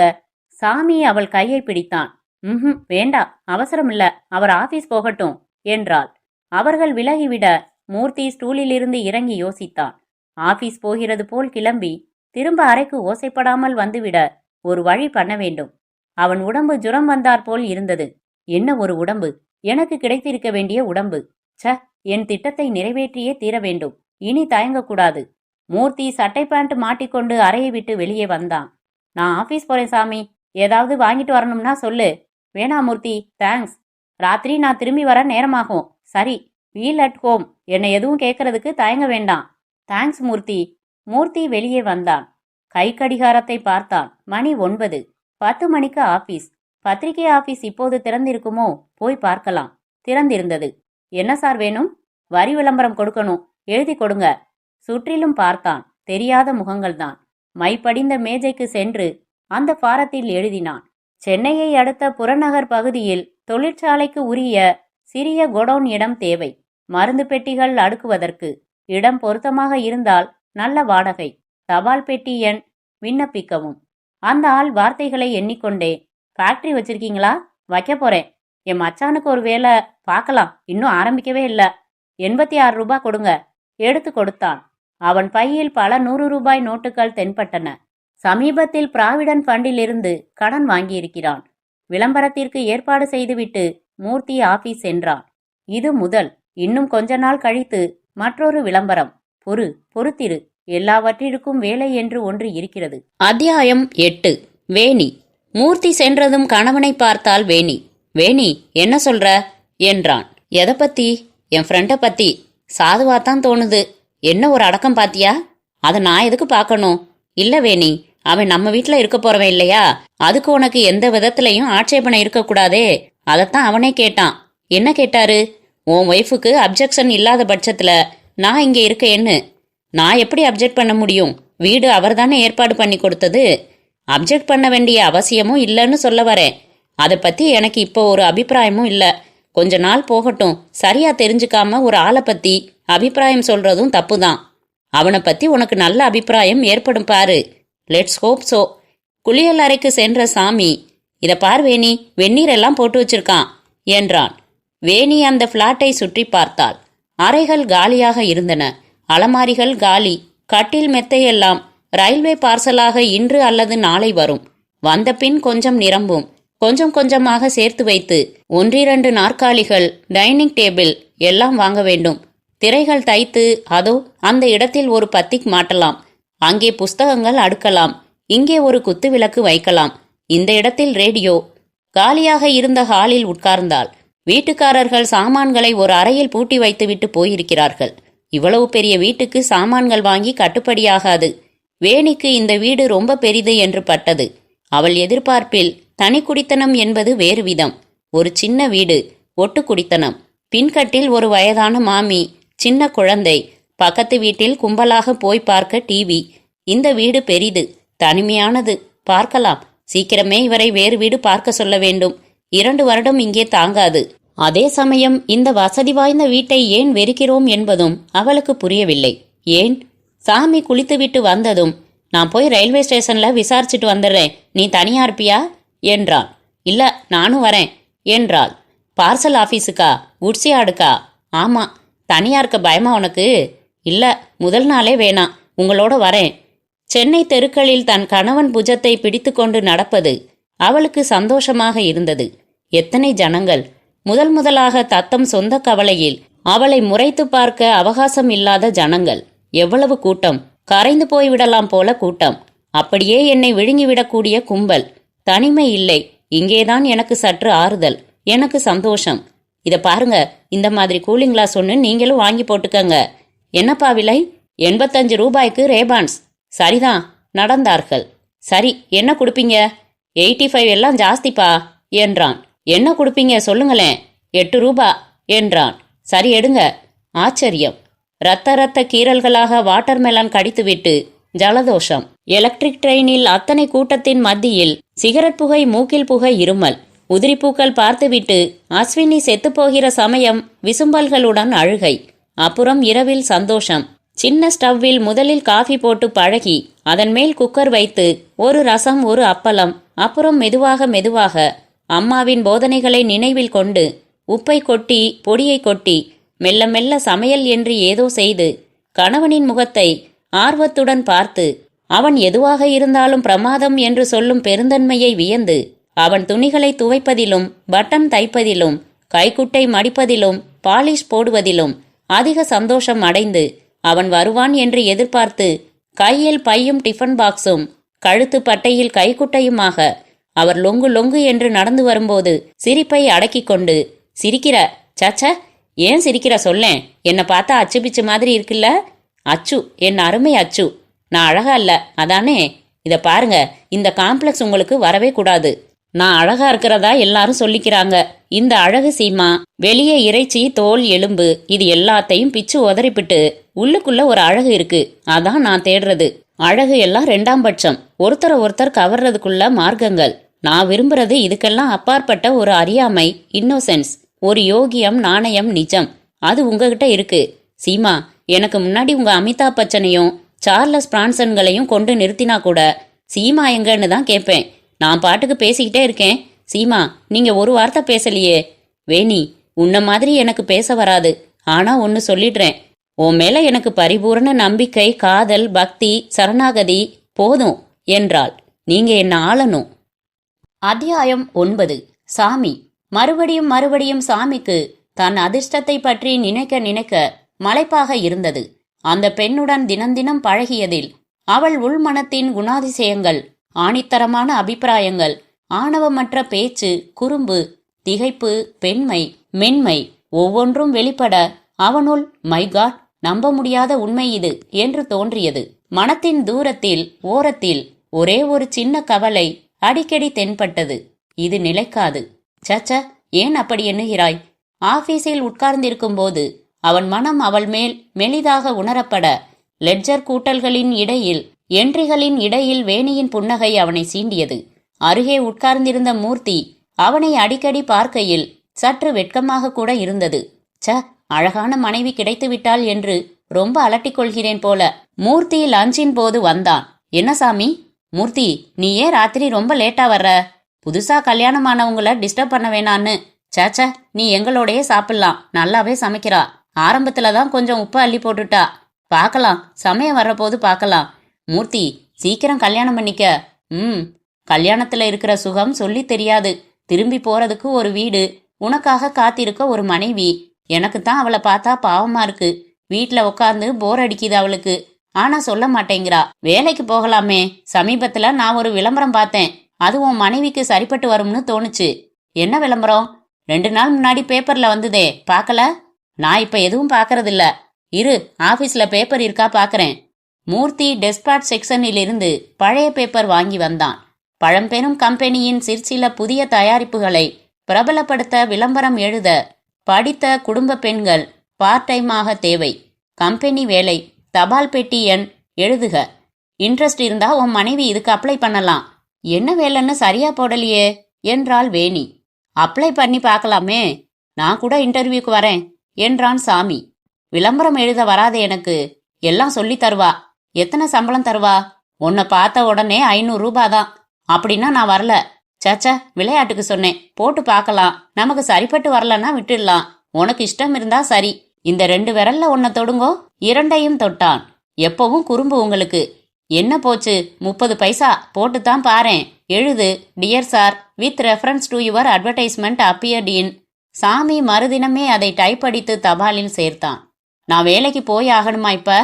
சும்மா ஒரு அடிஷனல் இன்கம், அவ்வளவுதானே. இத பாரு, நான் உடனே ஃபோர்ஸ் பண்றதா நினைக்க வேணாம். உனக்கு இஷ்டம் இல்லைன்னா விட்டுடு. 8 மணி நேரம் நீ வீட்டுல சும்மா தானே இருக்க. உனக்கு போர் அடிக்குது, ஆனா அதை சொல்ல மாட்ட நீ. இந்த வீடு தனியா இருக்கு, ஜாஸ்தி ஃப்ரெண்ட்ஸ் இல்ல. உனக்கு திறமை இருக்கு. நிச்சயம் உனக்கு இந்த வேலை கிடைக்கும்னு தோணுது. பயப்படாத, நான் கூடவே இருக்கேன். ஒரு ஸ்கூட்டர் வாங்கணும் நாம. வேலைக்கு ஒரு ஆள் வச்சுக்கணும். தினம் தினம் நீ துணி துவைக்கிறதும் பாத்திரம் தேய்க்கிறதும் எனக்கு பிடிக்கல. என் சம்பளம் போதாது, கிளியரா தெரியுது. என்ன சொல்ற? பார்க்கலாம், முதல்ல பதில் வரட்டும். பதில் வரவில்லை. ஏறக்குறைய அதை மறந்து விட்டார்கள். அத்தியாயம் 10. மூர்த்தி. மூர்த்தி கொடுத்த முதல் விளம்பரம் அந்த கோடவுன் சமாச்சாரமாகும். அதற்கு 6 பதில்கள் வந்திருந்தன. ஆதம்பாக்கத்தில் ஒரு இடம், தாம்பரம் தாண்டி 1, கொரட்டூர். ஒரு ஞாயிற்றுக்கிழமை அவைகளில் 3ஐ போய் பார்த்தான். 1ஐ தேர்ந்தெடுத்தான். தாம்பரம் தாண்டி கரடுமுரடான பிரதேசத்தில் தனியாக ஒரு சின்ன ஷெட் இருந்தது. சைட் ஃபார் தியாகா நகர் என்று ஒரு போர்டு கேட்பாரற்று வெற்றிலை போட்டு துப்பிய காவியுடன் இருந்தது. சின்ன ஆஸ்பெட்டாஸ் கூரை வைத்த ஷெட் அது. மெயின் ரோடில் இருந்து தள்ளி இருந்தது. ஒரு பர்லாங் உள்ளடங்கி இருந்தது. துருப்பிடித்த பூட்டை திறந்து கதவை திறந்ததும் கீழே சிமெண்ட் தரை சுமாராக இருந்தது. பர்ஃபெக்ட், இதுதான் சரியான இடம். வாடகை என்ன கேக்குறீங்க? கொடுங்க, உங்க இஷ்டம். எஜமான் வெளிநாட்டில் இருக்காரு, வேஸ்ட் ஆகுதேன்னு பதில் போட்டேன். நீங்க வேற யார்கிட்டையும் சொல்ல வேணாம். ஏன்னா உங்க எஜமானருக்கு தெரிய வேணாம், அவ்வளவுதானே. 2-3 மாசத்துல காலி பண்ணிடுவீங்கிற நம்பிக்கையில தான். நிச்சயம் எனக்கு அவ்வளவு நாள் போதும். இந்தாங்க. 2 100 ரூபாய் நோட்டுகளை கொடுத்தான். அட்வான்ஸா வச்சுக்கங்க, பாக்கி 300 முதல் தேதி தரேன். என்ன எடுக்க போறீங்க? சில வெளிநாட்டு சரக்குகள். உங்க பேர் என்ன? நாதன். நாதன், இது விஷயம் மூச். நீங்க மறுபடியும் இங்க வருவீங்களா? முதல் தேதி நானே உங்க வீட்டுல வந்து கொடுத்துட்றேன். சரி, புரியுது. மூர்த்தி அந்த காலி ஷெட்டை பார்த்தான். இடம் கிடைத்து விட்டது. இனி அவளை கொண்டு வர வேண்டியதுதானே. அடுத்த விளம்பரம் கொடுத்திருக்கிறான். ஷெட்டை மறுபடி பூட்டி சாவியை எடுத்துக்கொண்டான். அவனுள் ஒரு சிறு பிள்ளையின் ஆர்வம் புறப்பட்டது. மெல்ல நிதானமாக செய்ய வேண்டிய காரியம் இது. தனியாக நான் ஒருத்தன் மட்டும் கொண்டு வர வேண்டும். கஷ்டம். ஆனால் அது சாத்தியம். அவன் நினைத்து வைத்திருக்கிறபடி அது சாத்தியம். ஏன், சுலபம். அடுத்து 2வது விளம்பரம். மூர்த்தியின் 2வது விளம்பரத்திற்கு ஏறக்குறைய 300 மனுக்கள் வந்திருந்தன. குப்பையாக அவைகளை பத்திரிகை ஆபீஸிலிருந்து அள்ளி அடுக்கிக் கொண்டு அவைகளை கட்டி தன் பிரீஃப் கேஸில் திணித்து கொண்டு இரவு வீட்டுக்கு வந்தான். 2 பேரும் வீட்டில் இல்லை. சினிமா போவதாக சொன்னார்கள். அப்பாடா! தன் அறைக்கு சென்று அத்தனை கடிதங்களையும் பரப்பி ஒவ்வொன்றாக பார்வையிட்டான். திருமதி பிரபா ராமச்சந்திரன், ஜேனிஸ் பிரகாசம், சந்தியா ராமமூர்த்தி, திருமதி கலா விஜயகுமார். எனக்கு வேண்டிய ஒரே ஒரு திருமதி கிருஷ்ணவேணி அண்ணாசாமி. எங்கே எங்கே? கிடைத்துவிட்டாள். அந்த கடிதத்தை பார்த்தான். டைப் அடித்து அதன் கீழே அவள் கையெழுத்து. மற்ற கடிதங்களையெல்லாம் சேர்த்து தனித்தனியாக கிழித்து ஜாக்கிரதையாக அவைகளை ஒரு பெரிய கவரில் போட்டுக்கொண்டான். அவள் கையெழுத்து. அந்த கேயில் ஒரு சாகசம், வீயில் ஒரு வளைவு. மெல்ல ஹாலுக்கு வந்தான். புதிதாக 2 ஸ்டீல் நாற்காலிகள் வாங்கியிருக்கிறாள். பழைய புடவையை கையால் தைத்து கர்டன் செய்திருக்கிறாள். அலமாரியில் புஸ்தகங்கள், கனவுகள், கற்பனைகள், காகிதங்கள், தனிப்பாடல் திரட்டு, ஃப்ளவர்ஸ், மாடர்ன் இங்கிலீஷ் யூசேஜ். நிறைய படிப்பவள் போலும். அண்ணாசாமிக்கு எங்கே இதெல்லாம்? கல்யாண போட்டோ, அமைச்சூர்தனமாக அடிக்கப்பட்ட பிளாஷ். இருந்தும் எத்தனை உயிர். மெல்ல அவர்கள் படுக்கை அறைக்கு சென்றான். கொடியில் தொங்கிய புடவைகளை தொட்டு பார்த்தான். அன்புள்ள திருமதி அண்ணாசாமி அவர்களுக்கு உங்கள் 20-11-79 தேதியிட்ட கடிதம் கிடைக்கப்பெற்றோம். எங்கள் கான்டினென்டல் கம்பெனியில் வேலை ஏற்க உங்களை நேரில் சந்தித்து பேச விரும்புகிறோம். உங்களால் கீழ்கண்ட விலாசத்திற்கு டாஸ் தேதி வர இயலுமா? போக வர டாக்ஸி சார்ஜ் கொடுக்கப்படும். எத்தனாம் தேதி? இப்போது இல்லை, அந்த தேதி வர வேண்டும். வருடாந்திர ஆடிட் முடிந்து அவன் சேலம் பிரான்ச்சிற்கு டூர் போக வேண்டிய சமயம் வரும். வரப்போகிறது, காத்திரு. அப்போது அனுப்ப வேண்டும் இக்கடிதத்தை. பொறு மூர்த்தி, பொறு. மூர்த்தி அவள் உடைகளை தொட்டு பார்த்தான். அவள் போடும் பவுடரை முகர்ந்து பார்த்தான். அவள் சிறிய கைப்பைக்குள் லிப்ஸ்டிக், சின்ன கண்ணாடி, நகப்பாலிஷ். அலங்காரம் செய்து கொள் பெண்ணே, நன்றாக அலங்காரம் பண்ணிக்கொண்டு இன்டர்வியூவிற்கு வா. நான் தானே உன்னை அழைத்துச் செல்லப் போகிறேன். அவர்கள் வரும் சத்தம் கேட்டது. அவசரமாக தன் அறைக்குள் வந்து சேர்ந்தான். கதவு தட்டப்படும் சத்தம் கேட்டது. மூர்த்தி, மூர்த்தி! கையில் அந்த கனவுகள் புத்தகத்தை எடுத்துக்கொண்டு கதவை திறந்தான். இருவரும் நின்றார்கள். சாரி, தூங்கிட்டியா? இல்ல, படிச்சிட்டு இருந்தேன். அலமாரியில சில சுவாரஸ்யமான புத்தகங்கள் எல்லாம் இருந்துச்சு என்று அதை திரும்ப வைத்தான். அவருக்கு இன்ட்ரெஸ்ட்னா எடுத்துக்க சொல்லுங்க, படிச்சுட்டு தரட்டும் என்றாள். எனக்கு இன்ட்ரெஸ்ட் உண்டு. புதுக்கவிதை படிப்பீங்களா? என்றான். அப்பாடா, உன்கிட்ட பேசிட்டா பாத்தியா மூர்த்தி? ஆமா, முதல் தடவை என்றான். மூர்த்தி, அந்த அப்ளிகேஷன் போட்டல்ல? எந்த அப்ளிகேஷன்? அதான் பேப்பர்ல வேலைக்கு விளம்பரம் வந்திருந்ததே. ஆமா, அதுக்கு பதில் வரல. அப்படியா? யாரோ சொன்னாங்க நல்ல கம்பெனி அதுன்னு. பெரிய கம்பெனி. நிறைய அப்ளிகேஷன் வந்திருக்கும். ஸ்கிரீன் பண்ணியிருப்பாங்க. வராட்டா பரவாயில்ல. இன்டர்வியூ பண்ண ஆரம்பிச்சிட்டாங்களா? உனக்கு ஏதாவது தெரியுமா மூர்த்தி? தெரியாது. சாதாரணமா கொஞ்ச நாள் ஆகும். பெரிய கம்பெனிங்கிறதுனால. அப்போ ஹோப் இருக்குங்கிற? அப்படித்தான் தோணுது. குட் நைட், நான் போய் படுக்கிறேன். இந்த புத்தகத்தை நாளைக்கு தரேன். அவங்க கிட்ட சொல்லிடு. ஏன், நீயே சொல்ல. என்ன மூர்த்தி வெக்கப்படுற? அவ ஒன்னும் உன்னை கடிச்சு சாப்பிட மாட்டா. வெட்கம் இல்ல, ஒருவித மரியாதை தான். பரவாயில்ல, நீங்க என் கூட பேசலாம் என்றாள் வேணி. தேங்க்ஸ். நான் அடுத்த வாரம் டூர் போக போறேன் தெரியுமில்ல? அப்ப நீதானே துணையா இருக்கணும் இவளுக்கு. எனக்கு கூட டூர் இருந்தாலும் இருக்கும். தனியா இருக்கிறதுக்கு பதிலா ஊர்ல இருந்து யாரையாவது கூட்டி வச்சுக்கலாம். அது கூட நல்ல ஐடியா தான் வேணி. அம்மாவுக்கு எழுதியிருக்கேன், எங்க வர முடியும்? நான் ஊர்ல இருந்தா பாத்துக்கிறதுல எனக்கு சிரமம் இல்ல. ஒரு ஆண் பிள்ளை துணை, அவ்வளவுதானே. கூட்டிட்டே போயிடேன் என்றான் மூர்த்தி. கடவுளே, அவள் வேண்டாம் என்று சொல்ல வேண்டும். வேணாம், நானும் தனியா இருந்து பழக வேணாமா? அடிக்கடி டூர் போவாரா சார் இவர்? வருஷம் 2 முறை இருக்கும். நான் தனியா இருப்பேன், எனக்கு பயம் இல்ல. நாள் பூரா தனியா தானே இருக்கேன். இரவு வேளைகள்ல இவர் முன்னறையில இருக்காரு. உறவுக்காரங்க வந்துட்டாலும் நல்லதுதான் என்றான் மூர்த்தி. ஏன் சார், உங்களுக்கு நான் துணை இருக்கணும் போல இருக்கே, பயப்படுறீங்களே? பயமில்ல, அக்கறை. ரொம்ப thanks. Good night. Good night.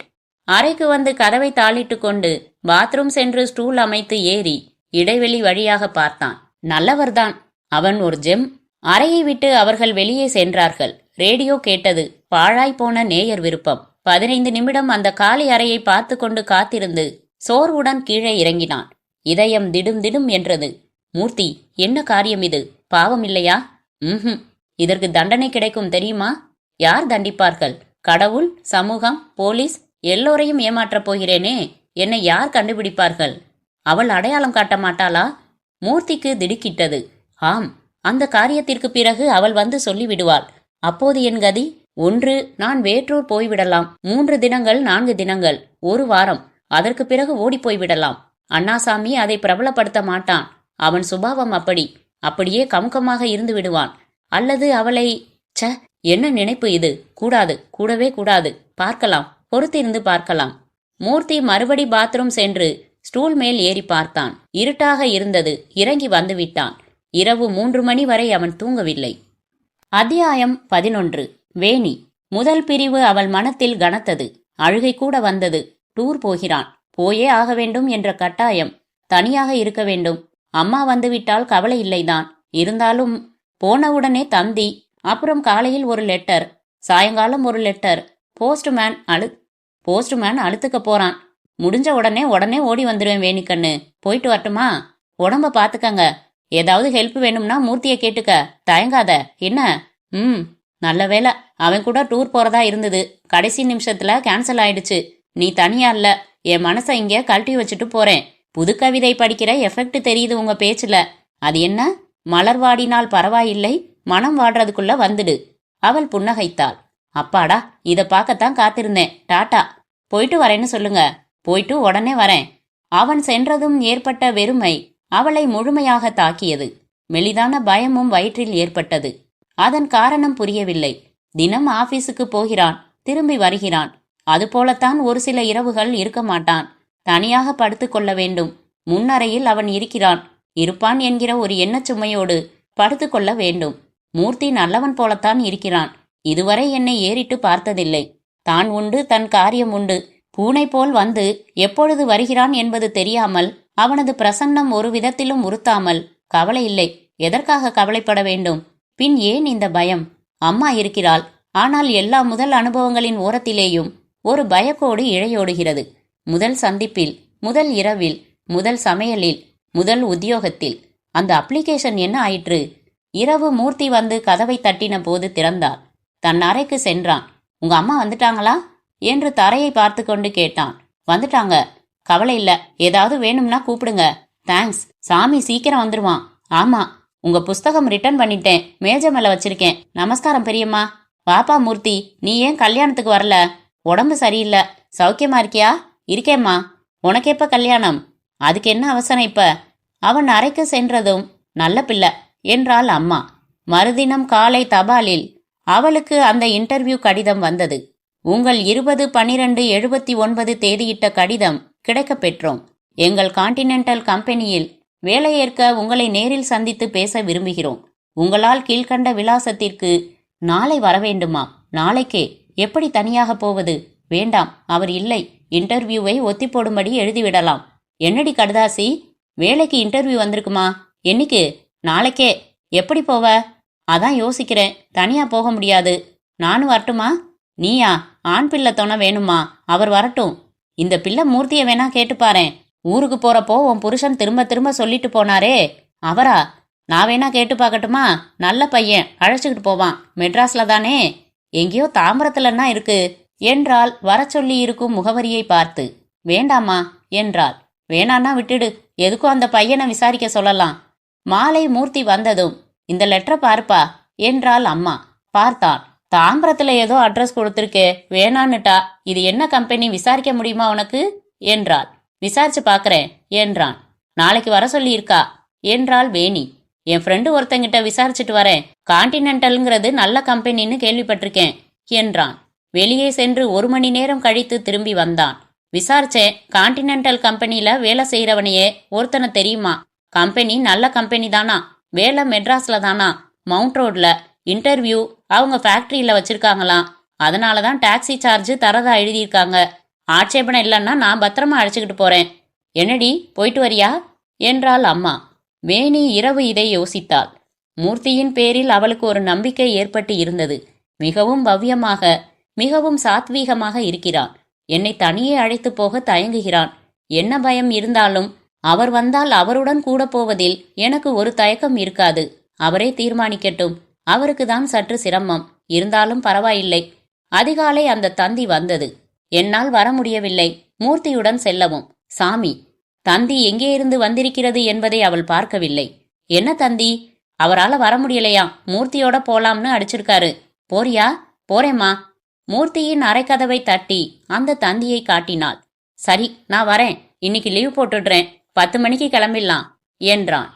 குளித்துவிட்டு பளிச்சென்று உடை உடுத்தி கொண்டு தன் சர்டிபிகேட்டுகள் அத்தனையும் எடுத்துக்கொண்டு சாமி படத்தின் முன் இருந்த குங்குமத்தை இட்டுக்கொண்டு 9:30க்கே தயாராகி காத்திருந்தாள். மூர்த்தி அறையிலிருந்து வெளியே வந்தான். காஃபி சாப்பிட்டுட்டு போயேன் என்றாள் அம்மா. உங்க பொண்ணுக்கு வேலையானதும் காஃபி ஸ்வீட்டு எல்லாம் தாங்க என்றான். புறப்படலாமா? டாக்ஸியில் அவன் முன் சீட்டில் அவள் பின்புறம் ஏறிக்கொள்ள அம்மாவுக்கு டாட்டா காட்டினாள். தபால்காரன் வந்தான். ஒரு கடிதம் இருந்தது அவளுக்கு. அதை வாங்கி கொண்டாள்.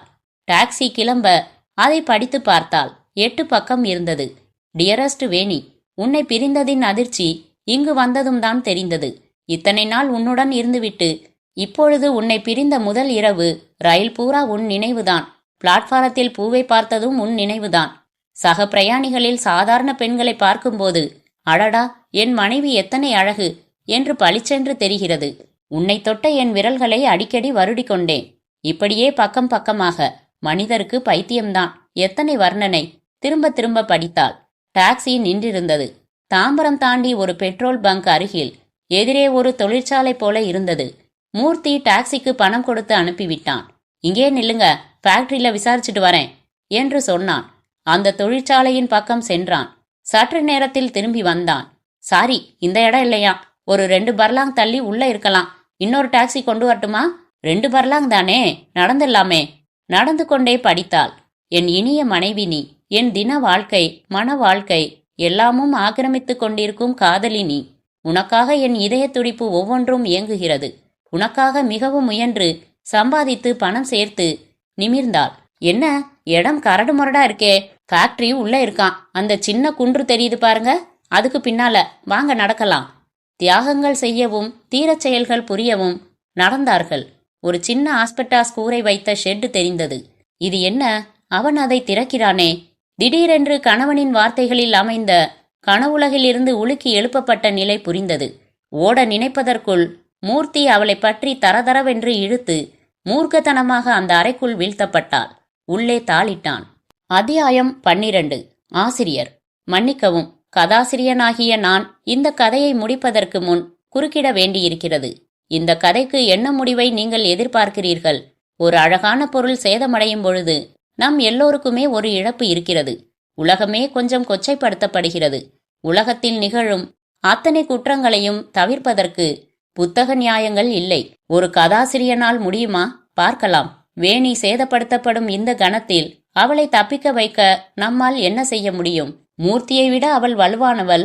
அவனை சுலபத்தில் கடித்து அடித்து நொறுக்கிவிட்டு தப்பித்து விட்டாள் என்று சொல்லலாமா? மூர்த்தி கடைசி நிமிடத்தில் தைரியம் இழந்து, சகோதரி என்னை மன்னித்துவிடு என்று சொல்லி மனதை தேற்றிக்கொண்டு ஓடிவிட்டான் என்று சொல்லவா? டாக்ஸிக்காரன் சந்தேகப்பட்டு அவர்களை தொடர்ந்து கதவை உடைத்து காப்பாற்றினான் என்று சொல்லவா? யோசித்து பார்த்தால் ஒரு கதாசிரியனுக்கு எத்தனையோ முறைகள் உள்ளன அல்லவா? வேணி என்னும் அந்த அழகான மலரை சேதப்படுத்தாமல் காப்பாற்றுவதற்கு சாரி. உலகத்தில் நியாய அநியாயங்களில் ஆதாரமாக ஒரு அபத்தம் இருக்கிறது. மத்தியானம் அந்த வழி சென்ற ஒரு பள்ளி சிறுவன் திறந்திருந்த அந்த ஷெட்டுக்குள் எட்டி பார்த்தான். முதலில் கீழே சிதறி கிடந்த அந்த காகிதங்களை பார்த்தான். என் இனிய மனைவி. நிமிர்ந்தான்.